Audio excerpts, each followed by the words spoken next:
سورہ ابراہیم شروع ہو رہی ہے الف لام را کتاب انزلناہ الیک لتخرج الناس من الظلمات الی النور۔ میرے محبوب، ہم نے آپ کے اوپر کتاب کو اتارا ہے، آپ آدم کی ساری نسل کو کفر کے اندھیروں سے نکال کر ایمان کی روشنی میں لائیں گے۔ سارے 2 آیت کے بعد یا 3 آیت کے بعد ایک آیت آ رہی ہے وَلَقَدْ أَرْسَلْنَا مُوسَىٰ بِآيَاتِنَا۔ ہم نے موسیٰ علیہ السلام کو بھیجا اپنی نشانیاں دے کر۔ آگے کیا کہا؟ إِلَىٰ قَوْمِهِ، ان کی قوم کی طرف، ناس کی طرف نہیں، قوم کی طرف۔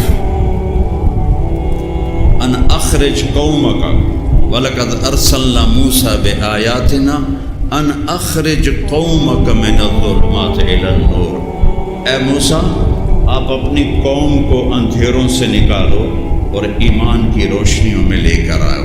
ہمارے نبی کے لیے فرمایا گیا کہ کل عالمین کے انسانوں کو کفر سے نکال کر ایمان کے راستے پر لاؤ۔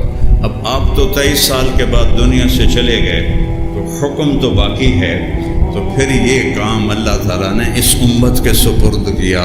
یہ جو تبلیغ کا کام ہو رہا ہے، یہ ختم نبوت کا اصل کام یہ ہے کہ اب کوئی نبی نہیں آئے گا، ہم نے جا کر پوری دنیا کے انسانوں کو اللہ کا پیغام سنانا ہے۔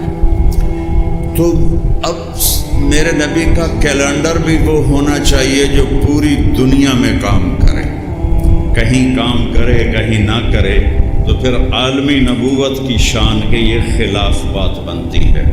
تو میں گیا ناروے، وہاں شمال کا زمین کا آخری کنارہ ہے۔ میں نے ان سے کہا کہ میں نے وہ جگہ دیکھنی ہے۔ کہنے لگے سانو 3 سال ہو گئے ناروے چسی کدی نہیں گئے، بڑا اوکھا سفر ہے، تجھ کی جا کرنا ہے؟ میں کہا اتنے اذان دیواں گا، نماز پڑھاں گا، تو اس زمین نو گواہ بناواں گا کہ یا اللہ میں ایتھے بھی تیرا پیغام پہنچایا۔ وہ جو